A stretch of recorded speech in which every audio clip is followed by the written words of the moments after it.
신명기 8장 7절부터 끝절까지입니다.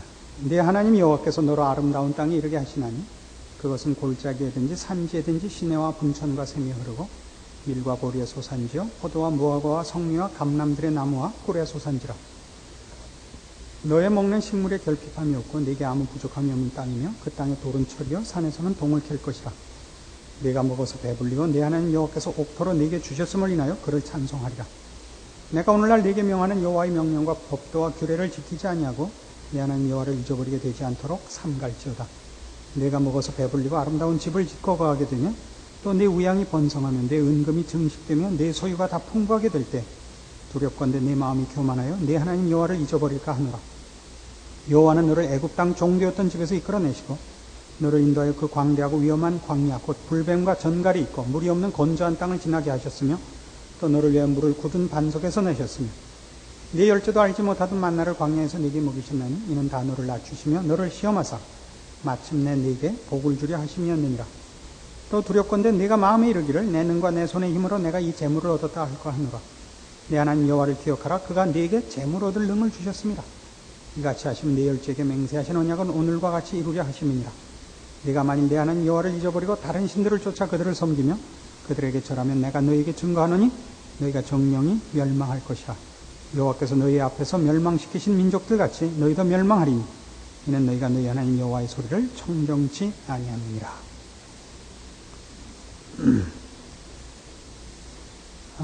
이번 가을에는 이상하게 일이 많아서 본의 아니게 강대상을 비운 적이 여러 번 있어서 죄송합니다.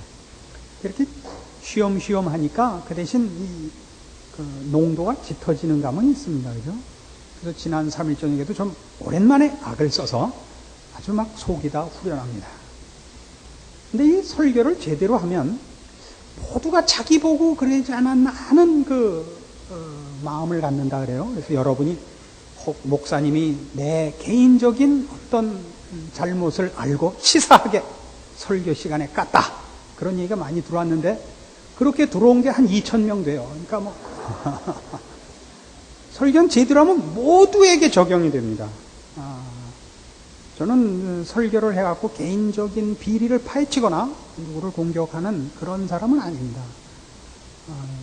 근데 설교를 제대로 하면 그렇게 됩니다. 모두에게 이건 내 얘기가 아닌가. 그럴 때 여러분들이 조심하셔야 되는 건 그때 개인적 차원에서 목사님이 뭘 날 밉게 봐서 저렇게 했느냐가 아니라 여러분이 그런 감각이 있는 것이 하나님 앞에 지금 살아있는 영혼으로서 하나님 말씀 앞에 있는 줄 아시고 그 말씀을 정당히 반응해야 되는 것을 그런 걸로 도망가고 싶어 한다는 것을 놓치지 말고 확인하십시오. 목사님이 개인적으로 나를 미워해서 이 설교한 거야 라는 말로 책임을 도망가게 된다면 그거 아니고 그러면 기꺼이 자신을 확인하고 하나님의 말씀에 찔린 부분을 어쨌든 하나님 앞에서 해결하셔야 됩니다. 오늘도 또 까니말을 또 까는 얘기를 해야 될 것 같아서 대단히 죄송하지만 저는 이 일을 위하여 부름을 받았으므로 시방으로부터 하는 얘기는 전혀 개인적인 문제가 아니라 철저히 하나님의 종으로 하는 말씀인 것을 여러분에게 선포하고 이제 시작을 하려고 합니다. 기분 되게 좋습니다. 지금 우리가 이 신명기 8장에서 보는 이 내용들, 즉 신명기의 가르침은 결국 하나님이 주신 것을 자기 증명으로 가져가지 말아라 하는 얘기가 됩니다. 그렇죠? 젖과 꿀이 흐르는 땅에 들어갔을 때 먹고 배부르고 모든 것이 형통할 때 그것이 네가 잘나서 네 힘으로 이것을 얻은 것이라고 생각지 말라 이겁니다. 이게 왜 중요하냐 하면 이런 자기 증명, 자기 자랑은 하나님 아래 있지 않고 자기가 신이라는 주장에 이르게 되고 자기가 신이라고 얘기하면 신을 부하로 가지는 꼴이 됩니다.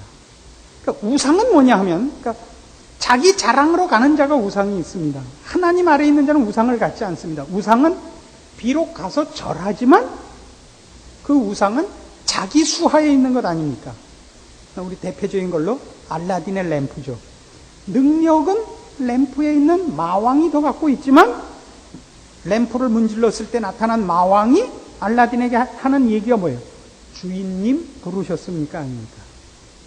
그러니까 우상은 가서 절하고 뭘 희생을 하고 뭐 재물을 내놓는다 할지라도 그것은 그 우상이 가진 힘을 얻기 위하여 이쪽이 조종하는 어떤 방법 아닙니까? 그러니까 우상은 웃기는 게 우상이 스스로를 지킬 권위도 법칙도 뭐 다른 게 없어요. 그냥 능력만 갖고 있고 재주 있는 이 사람이 이 우매한 신, 능력만 더 갖고 있는 이 신을 조종하는 거죠.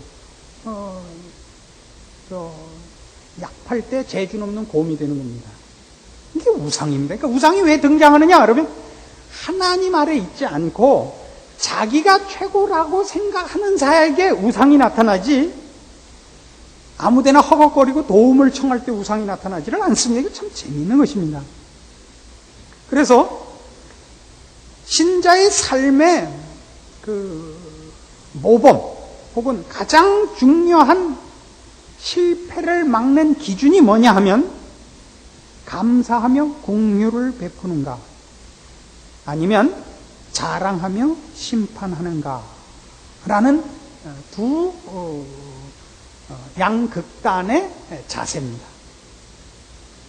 감사하며 긍휼을 베푼다는 것은 내가 하나님 아래 있고 하나님으로부터 은혜를 입은 자라는 것을 아는 것이요, 내가 남보다 나은 것은 내가 하나님께 긍휼을 또는 은혜를 먼저 입은 것이지 내가 잘난 것이 아니라는 것을 아는 것이요, 자랑하며 심판하는 것은 내가 얻은 것은 내 힘의 결과요, 상대방을 심판하는 이유는 너는 나같이 안 했기 때문에 그 모양 그 꼴이라고 얘기해서 나는 너와 다르다라고 얘기하는 것입니다.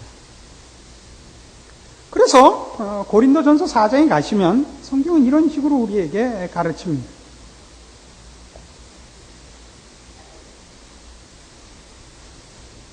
고린도전서 4장 7절입니다.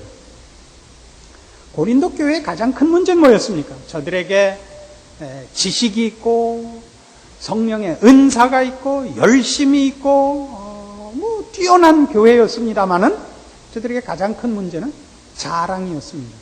감사가 아니라 자랑인 것. 지금 이런 지금 우리가 살펴보는 신명기의 교훈의 맥락 속에서 이제 고린도 교회의 이 다른 것이 다 있음에도 불구하고 자랑이라는 실패를 가지게 된 것이 얼마나 큰 실패인가를 보는 것입니다. 그래서 뭐라고 꾸짖어요? 7절, 누가 너를 구별하였느냐? 내게 있는 것 중에 받지 아니한 것이 무엇이냐? 네가 받았은즉 어찌하여 받지 아니한 것 같이 자랑하느냐? 얼마나 정확한 지적입니까? 그렇죠?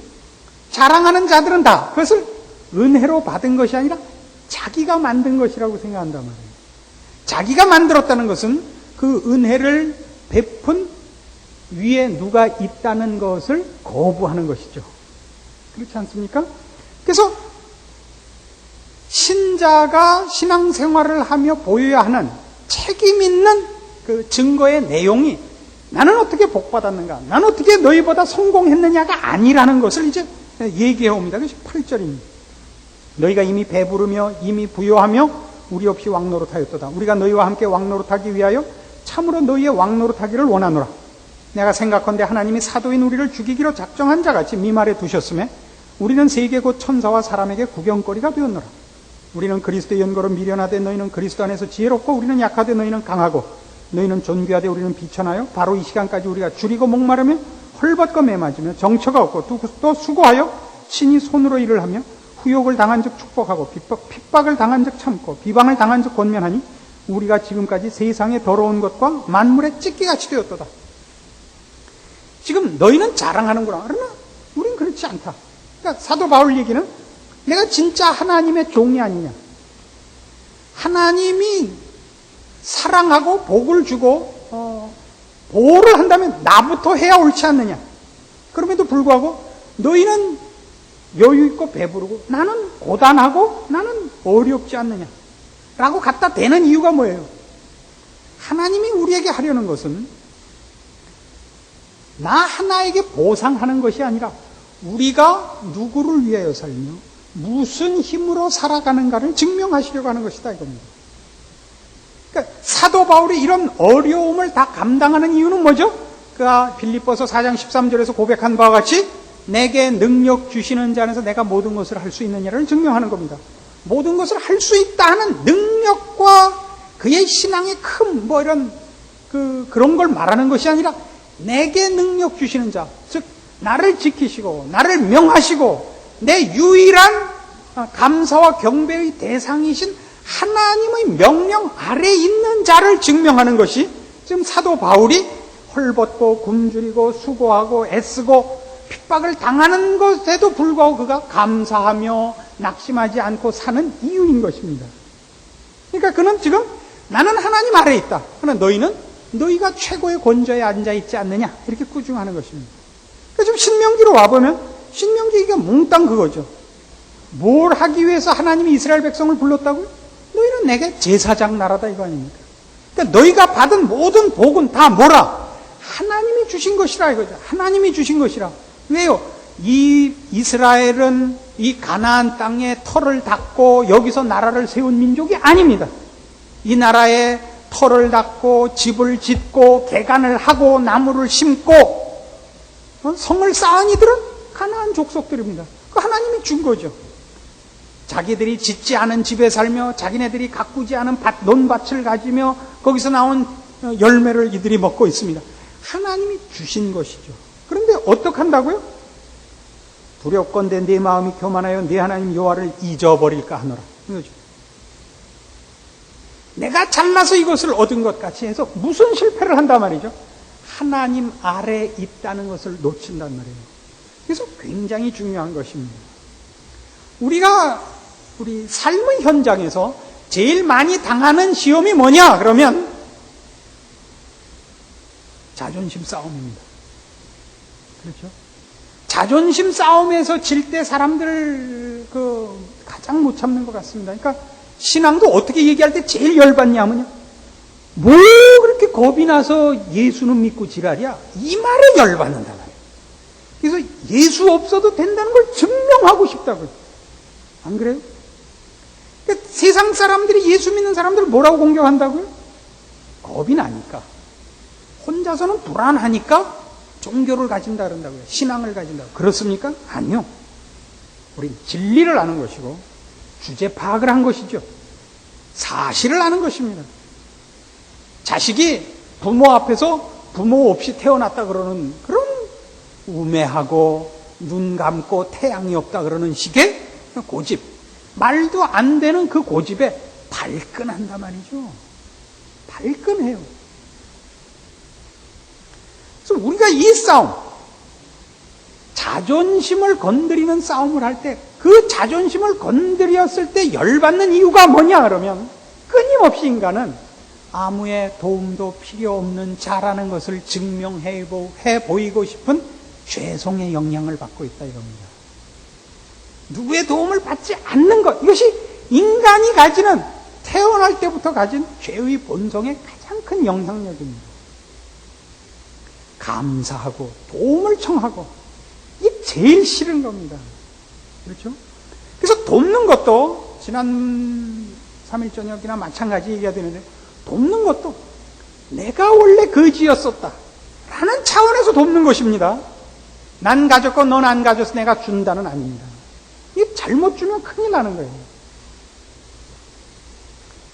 그래서 이 문제를, 이 신명기 이 문제를 오늘 8장 이 내용을 신약에서 어떻게 인용하냐 하면요, 마태복음 4장에 가시면 이렇게 기가 막힌 사건에서 이 문제를 인용합니다. 여러분 잘 아시는 예수님이 받으신 세 번의 그 시험의 첫 번째 답이죠. 이게 마태복음 4장 1절입니다. 그때 예수께서 성령에게 이끌려 마귀에게 시험을 받으러 광야로 가사 40일을 밤낮으로 금식하신 후에 줄이신지라. 시험하는 자가 예수께 나와서 가로되 네가 만일 하나님의 아들이어든 명하여 이 돌들이 떡덩이가 되게 하라. 예수께서 대답하여 가라사대 기록되었을 때 사람이 떡으로만 살 것이 아니요 하나님의 입으로 나오는 모든 말씀으로 살 것이라 하였느니라. 이걸 신명기 8장을 인용합니다. 이 중요한 싸움에서. 그래서 우리는 이 싸움이 무슨 싸움인가 하는 것을 이 답 때문에 알게 됩니다. 이 싸움은 무슨 싸움이냐 하면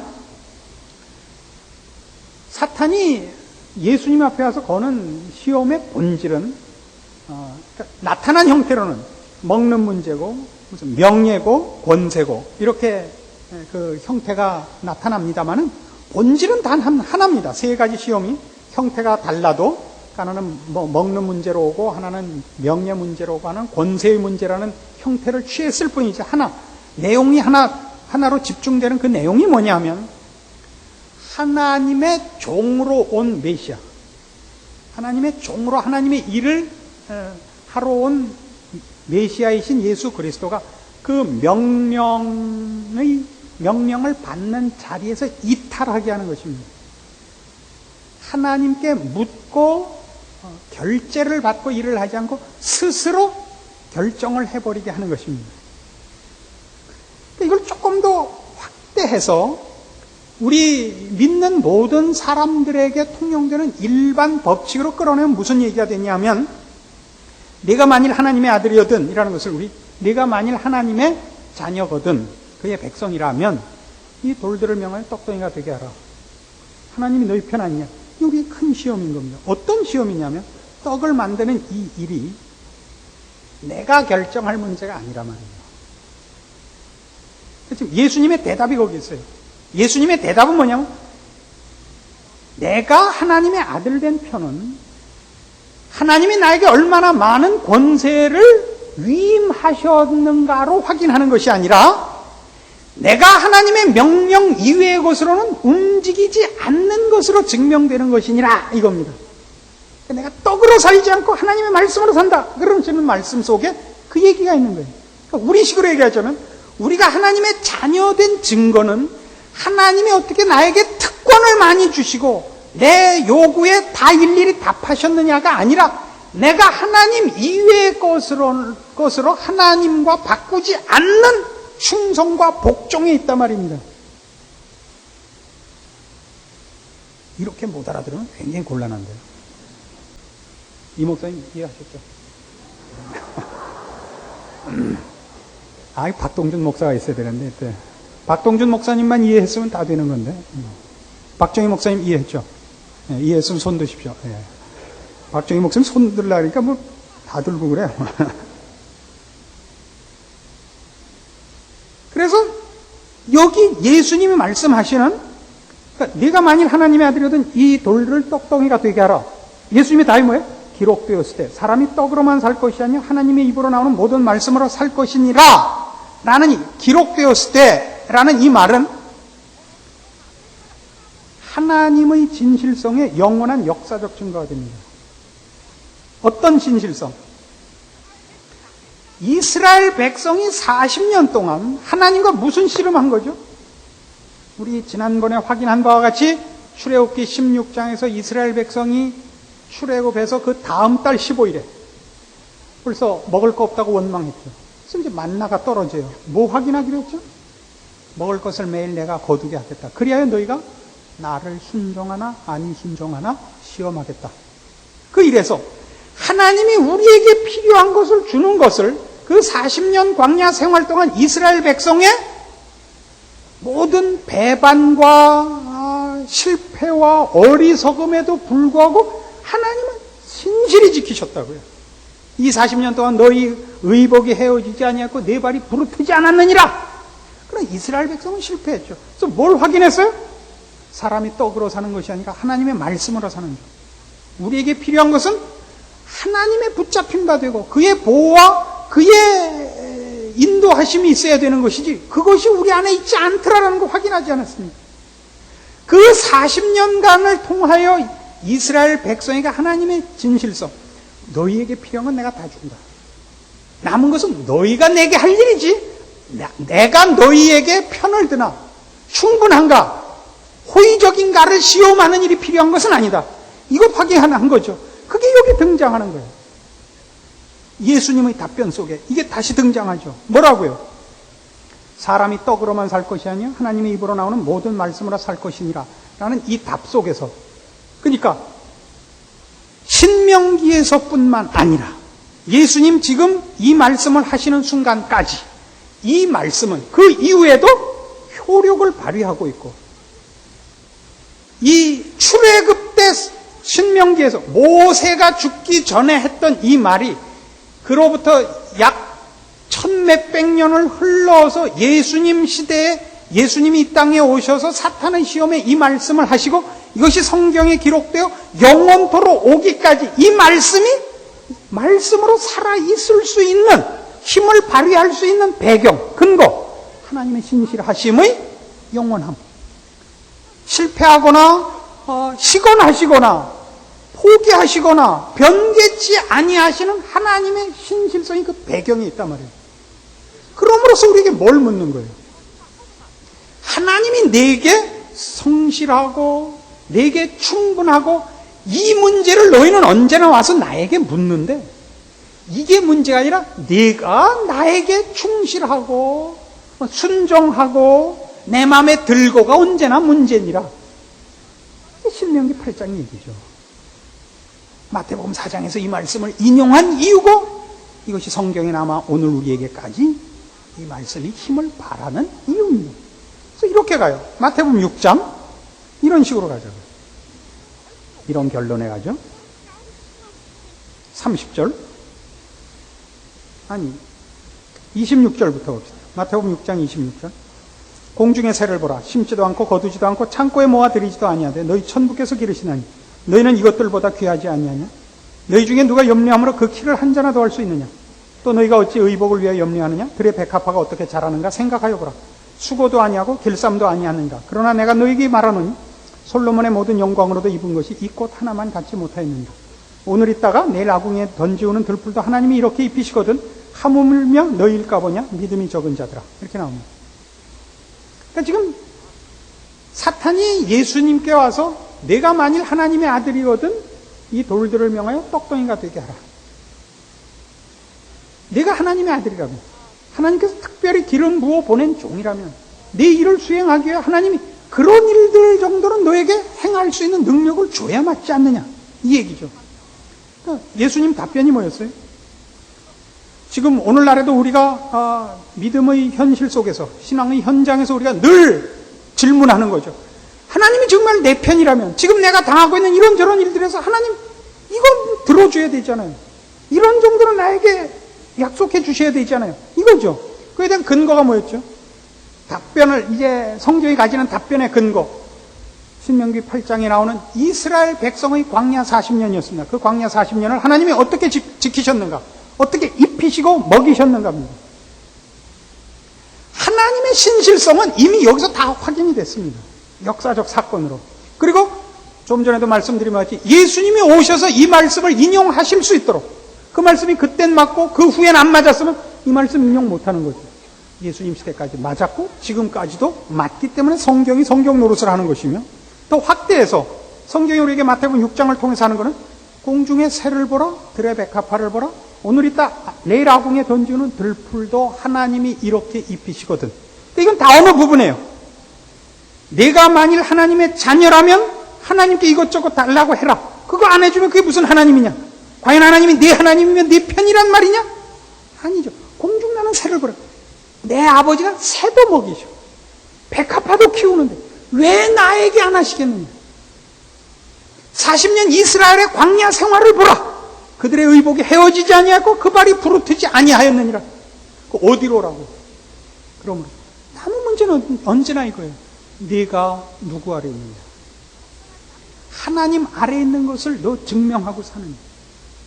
네가 남다르다는 걸 증명하기 위해 하나님께 뭐 달라고 그러지 말고 하나님이 내게 언제나 충분하시고 너에게 넘치시고 자비로우시고 은혜로우시고 필요한 거 다 주시는 분인 것을 역사와 자연이 증명하고 있지 않느냐? 문제는 네가 하나님의 사람답게 살고 있느냐만 남아있지 하나님이 네게 부족하냐?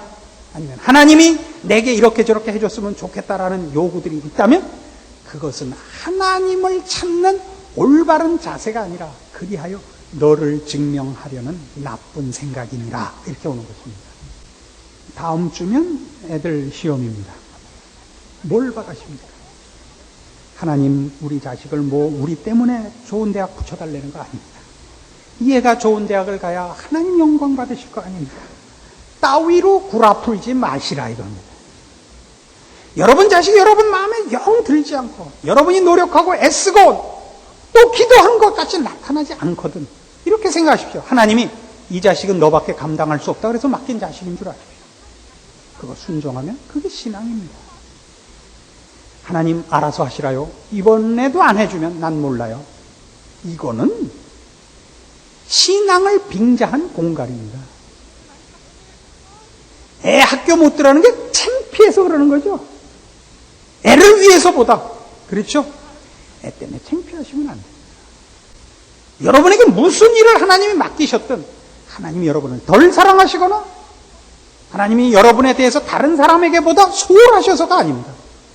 언젠가도 얘기한 바와 같이 하나님은 여러분 하나만을 위해서라도 온 우주와 역사를 동원하실 분입니다.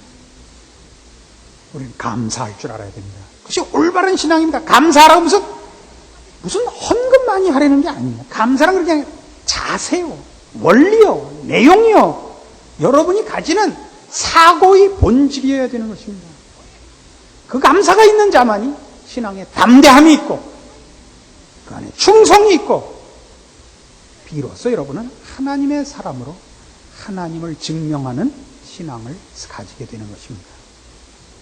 말씀으로 여러분의 삶의 자세와 신앙을 그 근본과 핵심과 원칙에서 구별하셔서 이스라엘 백성의 40년 광야 생활의 실패가 우리에게 주는 교훈이 우리에게는 헛되지 않아야겠고 주님이 사탄 앞에 반격한 것 같이 마태복음 6장의 이 교훈같이 우리 삶에 있어서 가장 중요한 자신의 신앙을 판정하고 언제나 올바른 길로 우리를 붙들어내는 하나님의 말씀으로 일하게 하십시오. 기도하십시다. 하나님 아버지의 은혜를 감사합니다. 우리가 하나님의 자녀인 것을 확인합니다. 그리고 우리 하나님이 우리를 사랑하신 것을 확인합니다. 다른 무엇을 증거하고 확인할 필요가 없습니다. 우리를 위하여 우리가 아직 죄인 되었을 때 예수 그리스도 하나님의 독생자를 주신 우리 아버지십니다. 무엇 다른 증명이 더 필요하겠습니까? 우리의 아우성은 결국 우리의 미련함이요, 무지함이요, 욕심에 기인하는 것입니다. 감사하며 살게 하시고 주의 자녀 되었은즉 이제 하나님이 나를 사랑하시나 안 사랑하시나 확인하는 것이 문제가 아니라 내가 하나님의 자녀답게 살고 있는가 묻는 책임 있는 신앙을 영육해 하시옵소서. 예수님의 이름으로 기도합니다. 아멘.